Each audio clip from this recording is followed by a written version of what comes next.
Sebenarnya kalau ngomong Sunan Kalijogo, selama ini Sunan Kalijogo itu dikenal sebagai orang yang berdakwah dengan kebudayaan gitu ya. Itu cuman 15% dari tugas beliau. Tugas utama beliau itu justru adalah ikut menata peralihan-peralihan keadaan di dalam negara. Jadi yang mengatur peralihan transformasi dari Mojopahit ke Demak, dari Demak ke Pajang, kemudian yang dia agak lolos itu dari Pajang ke, yang dia agak sudah terlalu sepuh itu dari Pajang ke Mataram. Jadi kalau memang Sunan Kalijogo harus ada sekarang, harap diketahui bahwa Sunan Kalijogo peran utamanya itu adalah peran penataan politik. Karena Mojopahit itu dulu kan Hindu-Buddha, dadi siji.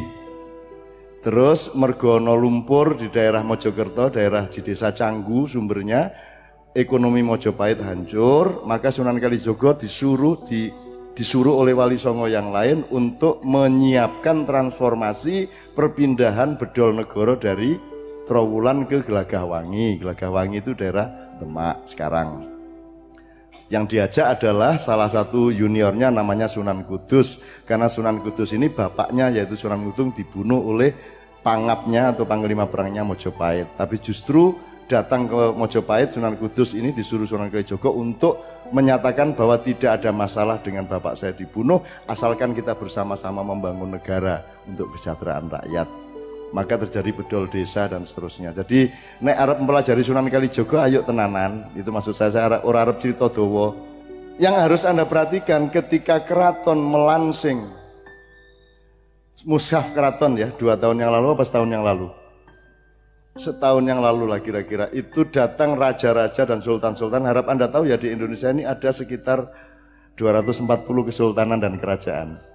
Masih banyak loh mas ya. Dan ada yang dihimpun oleh Keraton Solo, ada yang dihimpun oleh Keraton Jogja. Waktu itu yang dihimpun Keraton Jogja berkumpul di sana, dan karena saya sama Kiai Kanjeng harus ada di acara itu, saya nekat menyatakan sambil mushaf keraton ini diresmikan, kita menyatakan bahwa mulai malam hari ini tidak ada lagi hubungan antara keraton-keraton Jawa dengan Nyai Roro Kidul. Tak delok Kanjeng ngarsa dalem piye kira-kira reaksinya? Jebul ora apa-apa dek, asip nek ngono, berarti pernyataan Panembahan wis bener iki. Loh, kok Sunan Kali kok Nyai Roro Kidul apa sik to? Kowe aja nesu sik, kowe aja ngenyek sik. Jadi dari Hindu Buddha, kekuasaan politik beralih ke Wali Songo. Jadi dari setting Hindu Buddha beralih ke setting Islam. Wali Songo ini berlangsung sampai Pajang. Setelah dari Pajang pindah menjadi Mataram, Wali Songo tidak dipakai lagi, ganti spiritualitas Nyai Roro Kidul. Dan Raja Jawa Solo Jogja sejak zaman Panembahan Senopati sampai sekarang itu masih terkait dengan Nyai Roro Kidul. Ini kita harus serius mas. Ini kalau terjadi biasa-biasa saja seperti kemarin terus tidak ada perubahan apa-apa, mesake anakmu, mesake adik-adikmu sok-sok, harus ada perubahan yang mendasar. Tidak bisa diteruskan seperti ini. Meskipun keadaan kayak apapun di Indonesia, asal komunitas-komunitas dan jamaah-jamaah masjid tetap stabil kayak ini, maka sesungguhnya kedepannya juga tetap tidak ada masalah. Terserah mau Diknas merubah kurikulum 10 kali lagi monggo, sing penting ada komunitas masjid di mana anak-anak kita terdidik juga di masjid untuk dekat dengan Al-Quran, dekat dengan Allah dan Rasulullah.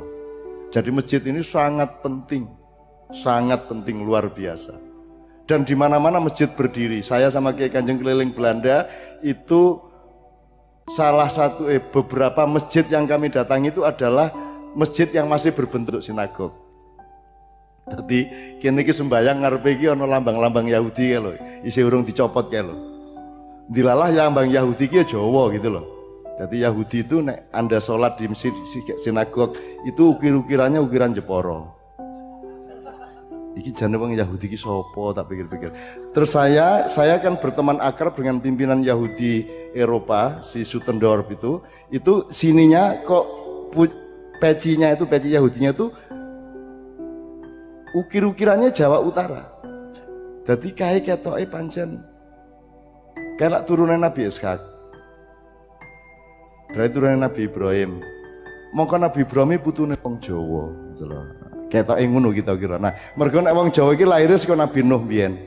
Saka Jafet sak pengisor gitu. Nek iki nek dibantah ya ora iso, dibenerke ya ora iso.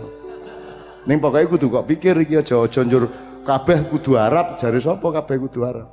Nek Gusti Allah ngongkon Arab ya Arab, Gusti Allah ngongkon ora Arab ya ora Arab, ora mesti, ora padha gitu loh. Wong Arab sing ndi kuwi ya ora cetha. Gitu loh. Saya mohon maaf karena saya ganggu banyak hal dalam pikiran Anda. Supaya apa? Supaya kita ini punya kecenderungan untuk memperluas diri. Ojo sidik nyalahke sidik ngamke itu loh. Dan nek dikafirke wong, dibedake wong ya rasa nesu ngono lho, Bu. Ya Bu ya.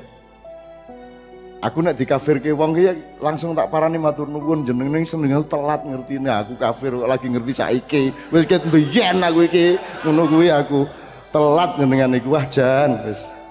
Ora apa-apa di ana iki kafir njur dadi kafir ngono apa? Ora no. Kowe kafir apa ora kafir Gusti Allah dewan jurine kok. Kan begitu. Jadi enggak apa-apa dijelek-jelek dan semua nabi semua rasul itu ora ana sing ngaku muslim, aku ini seorang soleh. Ana wong ngono kuwi. Saudara-saudara saya sebagai ustadz yang soleh. Ana ustadz ngono kuwi. Ana entuk ustadz ngono kuwi. Saya sebagai seorang muslim yang penuh amal soleh di dalam hidup saya. Entuk ngomong ngono kuwi. Yang ada adalah semua nabi dan rasul selalu menyebut dirinya zalim. Rabbana ya Rabbana zalamna anfusana wa illam taghfir lana wa tarhamna lanakunanna minal khosirin. Doa Nabi Adam, sesungguhnya aku mendolimi diriku sendiri kan gitu Bu. Nabi Yunus yang ngono bareng wis putus asa ngene karo Gusti Allah dilebokke guwa sing jenenge weteng iwak. Terus pengap di situ terus beliau berwirid la ilaha illa anta subhanaka inni kuntu minadz dzalimin. Dadi nek utangmu akeh wiritan kuwi wae. Wis apa meneh to kan itu kan pengap to, utang akeh lak pengap. Wis wiritane kuwi wae. Perkara tetep ora iso nyaur utang ya ora apa-apa wiritan terus. Wong kowe iki istighosah ping bola-bali ya urung karuan kabul lah ya jan potonganmu kaya ngono kuwi ya. Kabul dan tidak kabul terserah Allah kan. Rumusnya terserah Allah. Allah tuh mau ngasih fadilah ke siapa monggo. Nganut kita. Ana wong jane ora potongan malah dikai rezeki oke banget ngono kae. Kene iki wis salat wis sembarang ning alot ekonomine ya ana ta Mas. Ya ora apa-apa terserah Allah kok repot. Kekayaan adalah keridhaan kepada Allah. Itu yang terkaya. Orang yang terkaya adalah orang yang ikhlas kepada apapun saja yang dikehendaki Allah atas dirinya. Itulah kekayaan yang sejati. Ngono kuwi. Gitu Bapak sekalian.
Assalamualaikum, selamat datang di Bawling Ma'iyah.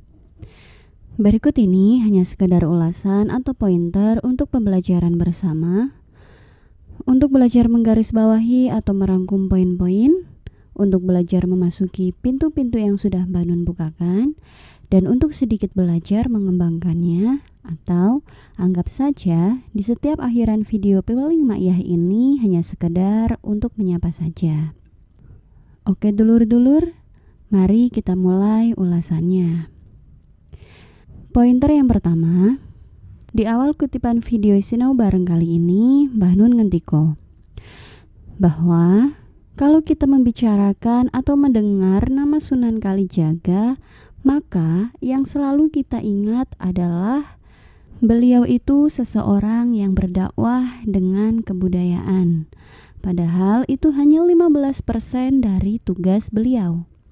Karena tugas utama Sunan Kalijaga yang sesungguhnya adalah menata peralihan-peralihan keadaan di dalam negara.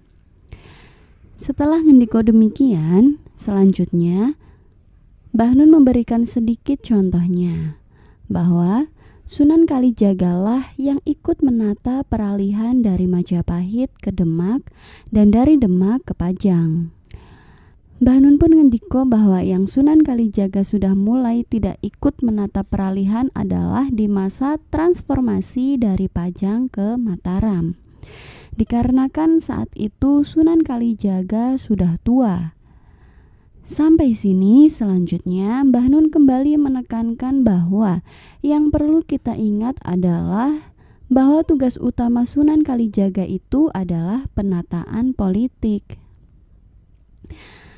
Pointer selanjutnya adalah Mbah Nun sedikit bercerita tentang penataan politik yang Sunan Kalijaga lakukan. Jadi, dulu kan di negeri ini kerajaan yang terbesar dan yang paling memiliki power adalah Majapahit. Kerajaan Majapahit ini bertahan sangat lama dengan segala macam kehebatan dan prestasinya yang luar biasa. Dan Majapahit ini adalah Hindu-Buddha yang menjadi satu. Singkat cerita, di saat kejayaan Majapahit mulai melemah, Majapahit harus menghadapi bencana lumpur di Mojokerto yang bersumber di desa Canggu. Kemudian ekonomi dan infrastrukturnya hancur. Nah, saat itulah Sunan Kalijaga disuruh oleh para wali songo yang lainnya untuk menyiapkan transformasi perpindahan Bedol Negoro dari Trowulan ke Gelagahwangi. Kemudian Sunan Kalijaga mengajak Sunan Kudus untuk ikut membantunya karena bapaknya Sunan Kudus yaitu Sunan Ngudung terbunuh oleh panglima perangnya Majapahit. Singkat cerita, Sunan Kalijaga mengutus Sunan Kudus dan 4 orang lainnya memakai kuda putih dan berpakaian putih untuk mendatangi Majapahit. Sesampainya di sana, Sunan Kalijaga menyuruh Sunan Kudus untuk menyampaikan 2 pesan. Pesan yang pertama adalah bahwa Sunan Kudus sebagai anak dari Sunan Ngudung sudah memaafkan orang yang telah membunuh bapaknya. Dan pesan yang kedua adalah mengajak untuk bersama-sama membangun negara untuk kesejahteraan rakyatnya. Maka setelah itu terjadilah bedol desa dan seterusnya. Sampai puncaknya terjadilah transformasi dari Majapahit yang Hindu-Buddha menjadi Demak Islam. Jadi, pointer yang perlu kita bersama garis bawahi di sini adalah bahwa kurang tepat rasa-rasanya sejarah yang dicekokkan di bangku pendidikan bahwasanya Majapahit runtuh karena diserbu oleh Demak. Namun justru semua berjalan secara damai dan Sunan Kalijagalah di balik transformasi damai itu. Pointer selanjutnya adalah dari apa yang sudah Mbah Nun ungkapkan tadi, kemudian beliau menarik garis lurus kepada Sunan Kalijaga dan Nyi Roro Kidul. Yang intinya kurang lebih begini. Jadi setelah Majapahit bertransformasi menjadi Demak, maka saat itu beralih pula dari kekuasaan Hindu-Buddha menjadi kekuasaan politik Wali Songo. Jadi intinya dari setting Hindu-Buddha kemudian beralih ke setting Islam. Nah, kemudian Wali Songo ini bertahan sampai Pajang.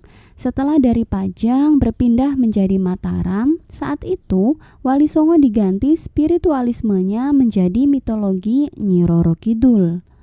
Mbah Nun pun menambahi, jadi Dari semenjak Pajang itu tadi, sampai Solo, Jogja, zaman Senopati, seluruh raja-raja Jawa masih terkait dengan mitologi Nyi Roro Kidul, bahkan sampai sekarang ini. Pointer selanjutnya, Mbah Hun pun menawarkan agar tidak mudah menghina atau merendahkan. Misalkan, apa sih kok Nyi Roro Kidul segala? Tidak usah menghina dulu, namun pelajarilah fakta keadaan yang sebenarnya berlangsung. Pointer selanjutnya adalah Mbah Nun mengajak untuk kita berbenah diri agar tidak kasihan anak cucu kita nanti. Mbah Nun pun mengingatkan supaya masjid-masjid itu senantiasa dimakmurkan. Karena menurut Mbah Nun, selama masih ada anak-anak yang belajar di masjid, maka insya Allah semua akan baik-baik saja. Intinya, selama masih ada anak-anak yang hatinya masih dekat dengan masjid, maka insya Allah masa depan Indonesia akan baik. Selanjutnya, pointer yang terakhir, Mbah Nun membahas perihal nabi-nabi yang selalu menyebut dirinya zolim, misalkan Nabi Adam, Nabi Yunus, dan seterusnya itu tidak pernah menganggap dirinya itu orang yang soleh. Namun, para nabi dan rasul, mereka selalu mengaku di hadapan Allah sebagai orang yang zolim. Seperti doanya Nabi Adam misalnya. Robbana ya Robbana dzolamna anfusana wa ilam taghfir lana wa tarhamna lanakunanna minal khosirin. Artinya, wahai Tuhan kami, sesungguhnya kami telah menzolimi diri kami sendiri, dan jika Engkau tidak mengampuni dan merahmati kami, maka sesungguhnya kami tergolong orang-orang yang merugi. Atau doa Nabi Yunus, La ilaha illa anta subhanaka inni kuntu minadz dzalimin. Tiada Tuhan selain Engkau, Maha Suci Engkau, sesungguhnya aku termasuk orang-orang yang zalim. Intinya pada pointer ini adalah Mbah Nun mengajak kita untuk saling rendah diri, sehingga tidak sok alim, apalagi sampai mengkafir-kafirkan, memusyrik-musyrikan, dan menyesat-nyesatkan yang tidak sefaham.